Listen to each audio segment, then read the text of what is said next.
Great Gujarati મેટ્રિમોની હું બહુ જ હસી લોચા લાપસી જોઈને, અને રામના કામને હું હંમેશા વખાણું છું.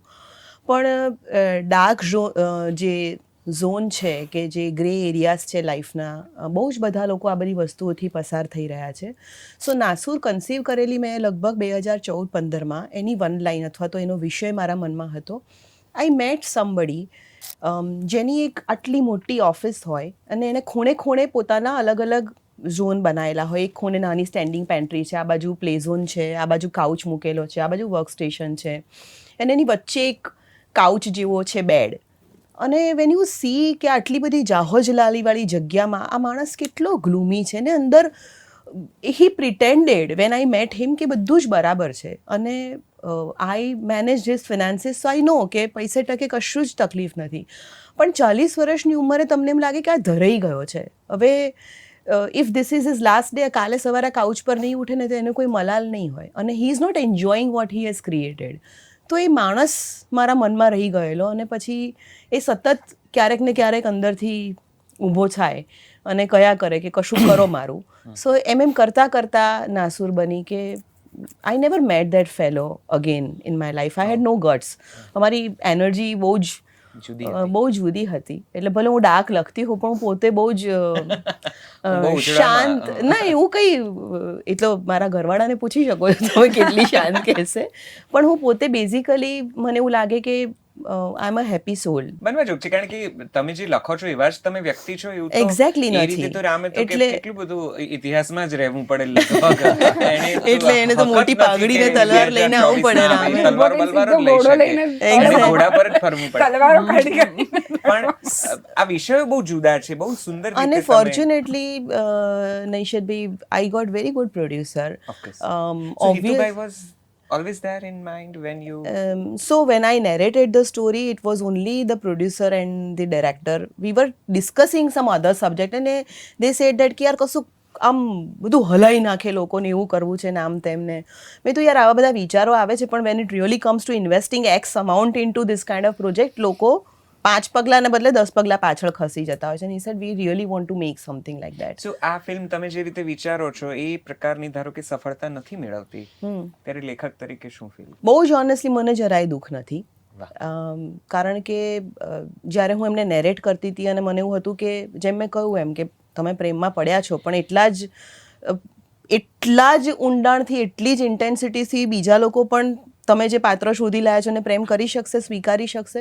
સો I have to say that કે both my producer and director had accepted the subject with the same intensity, same conviction.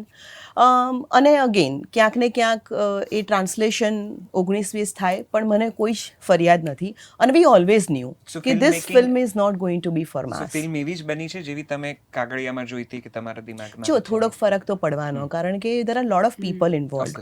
ડિરેક્ટરનું પોતાનું વિઝન અલગ હોય, એક્ટર વોન્ટ્સ ટુ, એ પોતે કેરેક્ટરમાં ઉતરી જાય, પછી હિતુભાઈ ઓલ્સો ફીલ્સ દેટ કે હર્ષવર્ધન આવું જ કરે.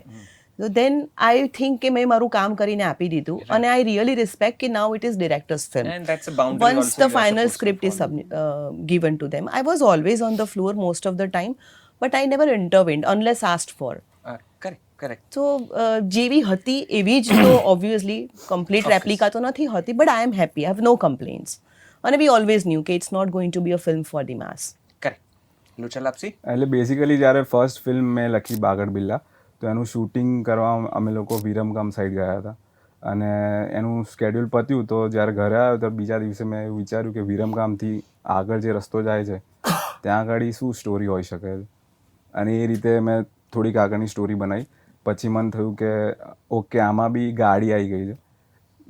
બાગડ બિલ્લામાં પણ ગાડી હતી, તો મેં કીધું કે કાર ટ્રિલોજી બનાવી દઈએ.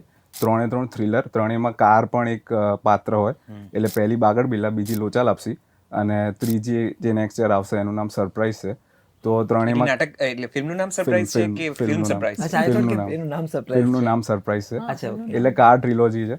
તો એ પ્રમાણે વિરમગામથી આગળ શું સ્ટોરી હોઈ શકે એ રીતની એક સ્ટોરી વિચારી, અને પછી એ લોચા લાપસી બની એમ. અને એમાં મેં ખાસ વાત એ ધ્યાન રાખી હતી, બાગડ બિલ્લા રાતની વાત હતી, આ દિવસની છે. પછી તો આમાં દિવસનું કરીએ. અને બાગડ બિલ્લામાં અમુક પોર્શન હતો જે બીજા બધા દિવસોનો હતો, પછી એ રાત સ્ટાર્ટ થતી હતી.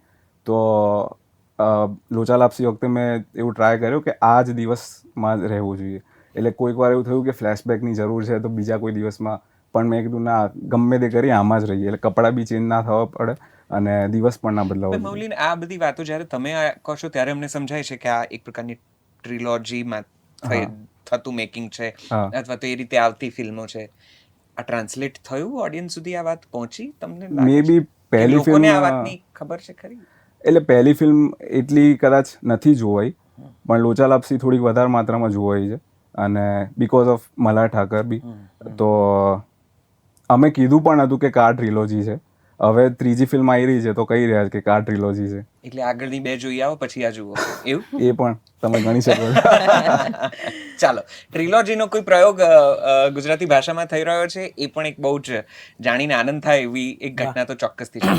અને ઐતિહાસિક આખી વાર્તા, the great film success of the year કસુંબો, ખાસ્સી ગાજી, ખાસ્સા લોકોએ જોઈ, પોકેટ્સમાં ખૂબ પહોંચી, કચ્છ કાઠિયાવાડે ઉપાડી લીધી, ત્યાંનું પોતાનું એક પોત ને એ ડિઝાઇન ને તમે ખૂબ સુંદર લખી. શું પાત્રો, શું સંવાદો, સુંદર મજાનો અંત, અને મૂળે તો એ કથા જે બિલકુલ જાણવી જણાવવી બેવ જરૂરી બિલકુલ, હતી, બિલકુલ. અને તમે આબાદ કરી શક્યા. So thank you.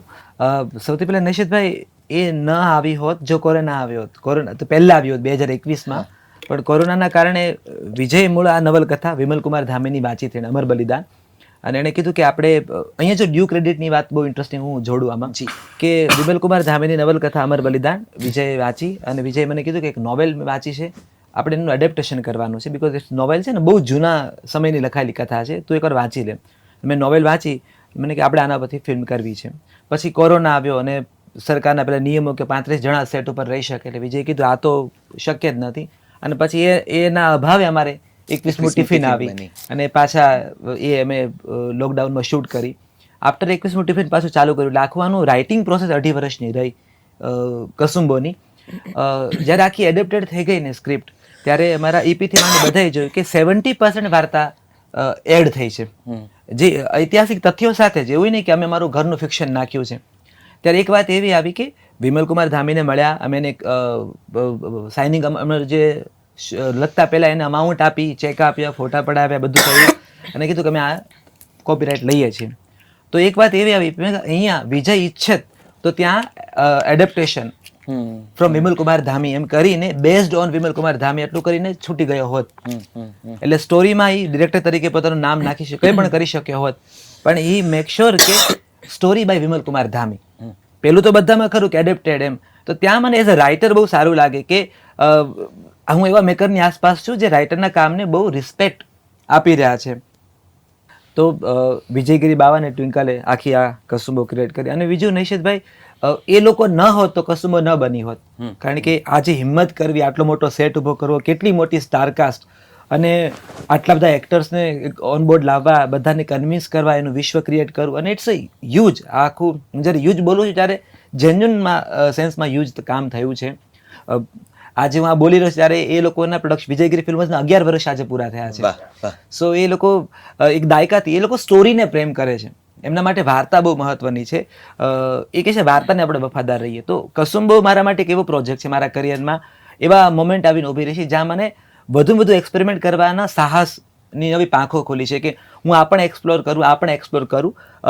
મને એવા મેકર્સ મળી રહેશે, મને એવા ડિરેક્ટર્સ મળી રહેશે જે આ જુદી પ્રકારની વાર્તાઓને એક્સપ્લોર કરશે. તો મને મજા પડી એઝ અ રાઇટર રિસર્ચ કરવાનું હતું. 2 વર્લ્ડ જુદા હતા. ખિલજીનું વિશ્વ આખું જુદું હતું, એનું જે ઉર્દુ અને ફારસી હિન્દી હતું, આ લોકોનું આખું સૌરાષ્ટ્રની બોલી હતી.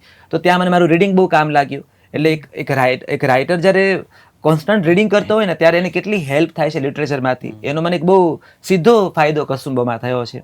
તો આઈ એમ વેરી હેપી અને બ્લેસ્ડ કે વિજય અને ટ્વિંકલે મને કસુંબો આપી. તો તમને લોકોને ક્યાંય જે પ્રકારની ફિલ્મો લખી છે પછી એવું થાય છે કે અમને આવી જ ફિલ્મો માટે અપ્રોચ કરવામાં આવશે, કે આવું જ અમારામાંથી એક્સપેક્ટ કરવામાં આવશે, આવું ડર રહે છે? કારણ કે ઐતિહાસિક વિષય વસ્તુ હોય, કોઈક લોકકથા હોય, કોઈ એક પ્રાદેશિક ભૂમિ પરથી આવતી કોઈ કથા હોય, અને રામ હોય, તો પછી શોર્ટ થઈ જાય. ધારો કે ના આ સુંદર જ લખાશે, કેટલી સફળ થશે એની વાત નથી કરતો, પણ લખાશે ખૂબ સુંદર.